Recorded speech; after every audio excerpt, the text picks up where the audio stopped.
17वां अध्याय हिरण्यकशिपु और हिरण्याक्ष का जन्म तथा हिरण्याक्ष की दिग्विजय। श्री मैत्रेय जी ने कहा, विदुर जी, ब्रह्मा जी के कहने से अंधकार का कारण जानकर देवताओं की शंका निवृत्त हो गई और फिर वे स्वर्गलोक को लौट आए। इधर दीति को अपने पतिदेव के कथानुसार पुत्रों की ओर से उपद्रवादी की आशंका बनी रहती थी। इसलिए जब पूरे 100 वर्ष बीत गए तब उस साध्वी ने 2 यमज जुड़वे पुत्र उत्पन्न किए। उनके जन्म लेते समय स्वर्ग, पृथ्वी और अंतरिक्ष में अनेकों उत्पात होने लगे, जिनसे लोग अत्यंत भयभीत हो गए। जहां तहां पृथ्वी और पर्वत कांपने लगे, सब दिशाओं में दाह होने लगा, जगह जगह उल्कापात होने लगा, बिजलियां गिरने लगीं और आकाश में अनिष्टक सूचक धूमकेतु, पुच्छल तारे दिखाई देने लगे। बार बार साए साए करती और बड़े बड़े वृक्षों को उखाड़ती हुई बड़ी विकट और असह्य वायु चलने लगी। उस समय आंधी उनकी सेना और उड़ती हुई धूल ध्वज के समान जान पड़ती थी। बिजली जोर जोर से चमककर मानो खिलखिला रही थी। घटाओं ने ऐसा सघन रूप धारण किया कि सूर्य, चंद्र आदि ग्रहों के लुप्त हो जाने से आकाश में गहरा अंधेरा छा गया।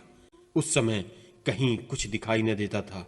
समुद्र दुखी मनुष्य की भांति कोलाहल करने लगा।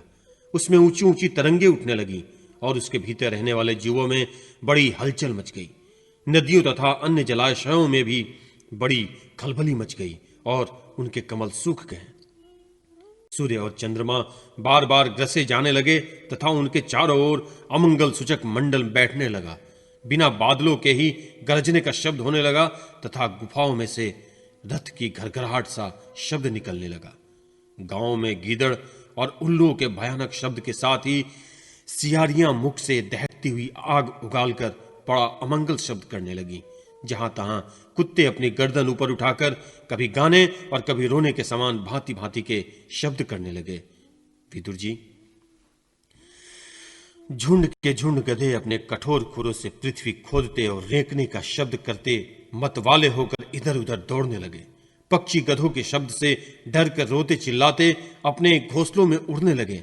अपनी खिरकों में बंधे हुए और वन में चरते हुए गाय बैल आदि पशु डर के मारे मलमूत्र त्यागने लगे।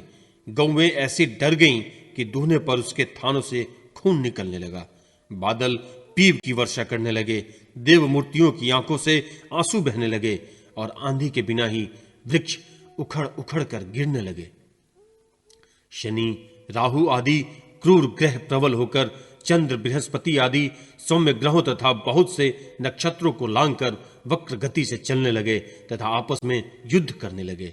ऐसे ही और भी अनेक भयंकर उत्पात देखकर सनकादि के सिवा और सब जीव भयभीत हो गए तथा उन उत्पातों का मर्म न जानने के कारण उन्होंने यही समझा कि अब संसार का प्रलय होने वाला है। वे दोनों आदि दैत्य जन्म के अनंतर शीघ्र ही अपने फौलाद के समान कठोर शरीर से बढ़कर महान पर्वतों के सदृश हो जाने तथा उसका पूर्व पराक्रम भी प्रकट हो गया। वे इतने ऊंचे थे कि उनके सुवर्णमय मुकुटों का अग्रभाग स्वर्ग को स्पर्श करता था तथा उसके विशाल शरीरों से सारी दिशाएं आच्छादित हो जाती थी। उनकी भुजाओं में सोने के बाजूबंद चमचमा रहे थे। पृथ्वी पर जो एक एक कदम रखते थे उससे भूकंप होने लगता था और जब वे खड़े होते थे उनकी जगमगाती हुई चमकीली करघनी से सुशोभित कमर अपने प्रकाश से सूर्य को मात करती थी। वे दोनों यमज थे। प्रजापति कश्यप जी ने उनका नामकरण किया। उनमें से जो उनके वीर्य से दीति के गर्भ में पहले स्थापित हुआ था उसका नाम हिरण्यकशिपु रखा और जो दीति के उदर से पहले निकला वह हिरण्याक्ष के नाम से विख्यात हुआ।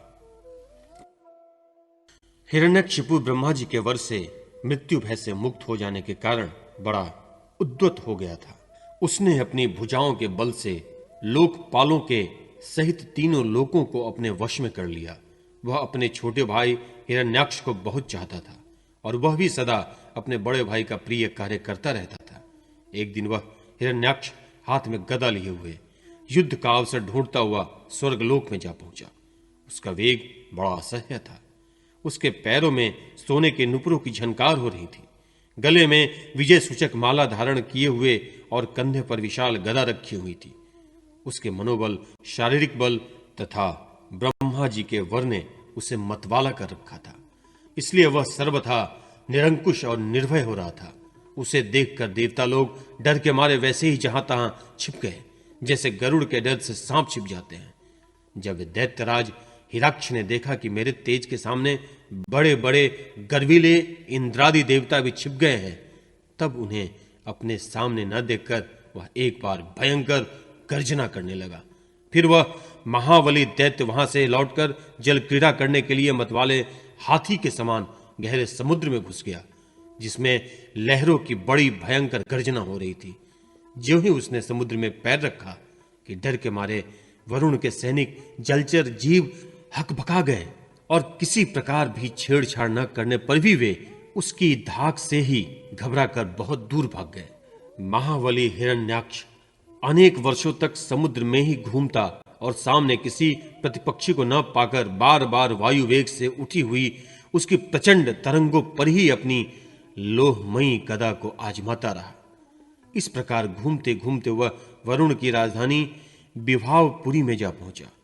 वहां पाताल लोक के स्वामी जलचरों के अधिपति वरुण जी को देखकर उसने उनकी हंसी उड़ाते हुए नीच मनुष्य की भांति प्रणाम किया और कुछ मुस्कुराते हुए व्यंग से कहा, महाराज, मुझे युद्ध की भिक्षा दीजिए।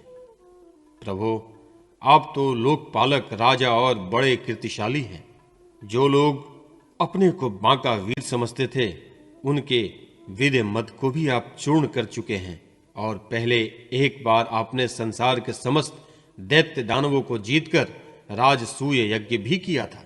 उस मदोन्मत्त शत्रु के इस प्रकार बहुत उपहास करने से भगवान वरुण को क्रोध तो बहुत आया, किंतु अपनी बुद्धि बल से वे उसे पी गए और बदले में उससे कहने लगे, भाई, हमें तो अब युद्धादि का कोई चाव नहीं रह गया है।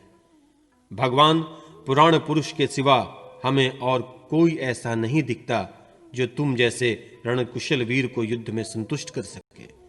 दैत्यराज, तुम उन्हीं के पास जाओ, वे ही तुम्हारी कामना पूरी करेंगे।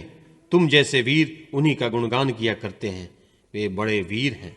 उनके पास पहुंचते ही तुम्हारी सारी शेखी पूरी हो जाएगी और तुम कुत्तों से गिरकर वीर शय्यान पर शयन करोगे। वे तुम जैसे दुष्टों को मारने और सत्पुरुषों पर कृपा करने के लिए अनेक प्रकार के रूप धारण किया करते हैं।